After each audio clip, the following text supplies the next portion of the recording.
My weekend started when I flew from Chicago to the New York City, baby. I was going to be a star. You're going to see me all over the silver screen. So the way I had to get there was I had to fly basic economy on United because I'm literally so poor I have no money. But then I got on the plane and there was so much legroom. I was like looking around like, does anyone see this? Like, look how much room my legs have. And it was like all hunky-dory, and it was honestly too good to be true because then this child on the airplane threw up, projectile vomited all over the seat in front of him. And this poor man, I think he got vomit all over his coat, but I do not know and I don't care. So I get out of the airplane and I meet my friend's dog for the first time. What a cutie little baby. Its name is Winston. And I said, oh my God, you're such a cute little dog. The most exciting thing about that first day was it was raining like so much, like a lot. And my bald head was just getting so moist with water. It was honestly the greatest thing in the world that I could have asked for, you know. We walked all over the whole entire city, like way too much walking. My poor little Midwestern body was not ready for that much walking, and I think my body ended up breaking. But to help curb that pain, we did get to ride the subway, and I rode it for the first time, you know, but I did not see the Pizza Rat. I saw Times Square for the first time, and it was like in the pouring rain, which I don't know if you've seen it in the pouring rain, but it's basically like a video game with all these bright-ass screens and the rain pouring down. It's like a noir film. It's beautiful. But what I didn't appreciate were there were people smoking the devil's lettuce. It was awful and definitely not Christian of them. I also learned that this spot is where people will be standing around in diapers for 2 days just to see a ball drop on this building during New Year's. Then later that night, we went to a gay bar called Pieces, only because Adele and Jennifer Lawrence went there once before, and I mean, I do things only because celebrities do them before me. I'm easily swayed.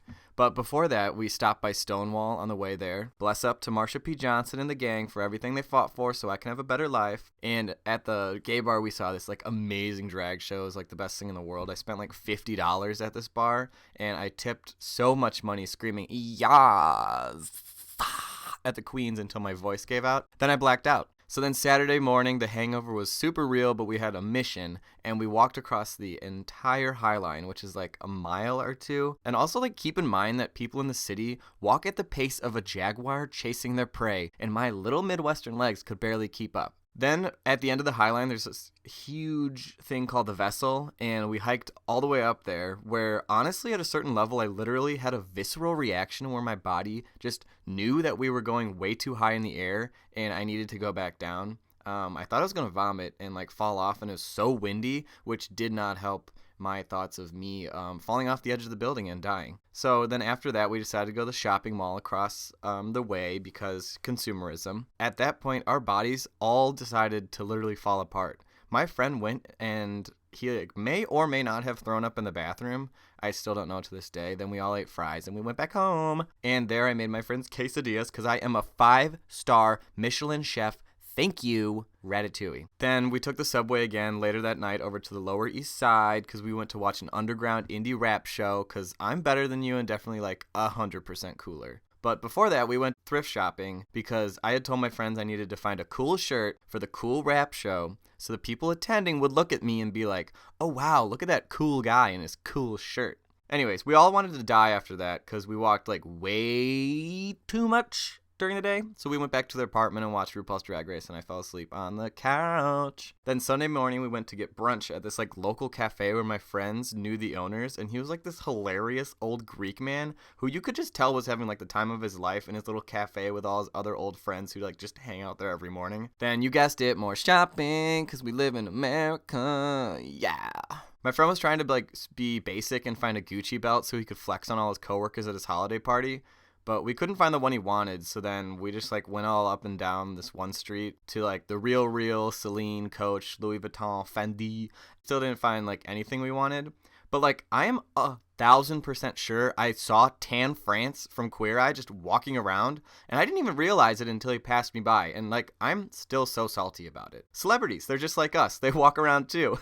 Who would have known? Nothing else really happened that day besides me getting like way more drunk than I planned on because this bar was selling the strongest drinks I've ever had. Oh, and then I had halal, and my life was like changed forever. If you ever go to New York, stop by one of those like roadside carts that sell like halal, and it is gonna blow you away. Then finally on Monday, I had about until 6 p.m. to like mess around and explore the city while my friends were at work. So I went and tried a New York bagel for the first time.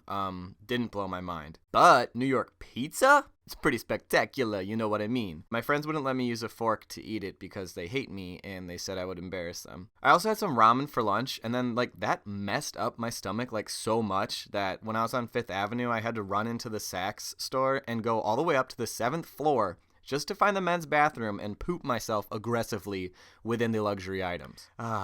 Memories. Finally, after I was done, I paid an insane amount of money just to Uber back to the airport, witnessed some crazy-ass middle-aged lady yell at the customer service workers for something that wasn't even their fault. Then we went in the plane where I literally had the entire row to myself. I looked left and right and I was like, where is everybody? Who cares? Sprawled out. I finished my whole book. I landed back in Chicago, and then I realized I had to go back to work the next day and I wanted to end it all. And that was my super duper awesome, amazing, so totally exciting trip to go see my friends in the Big Apple. I didn't become a star on the silver screen like I planned, but maybe one day. You know, hey, if Mr. Clean can do it, then so can I, right?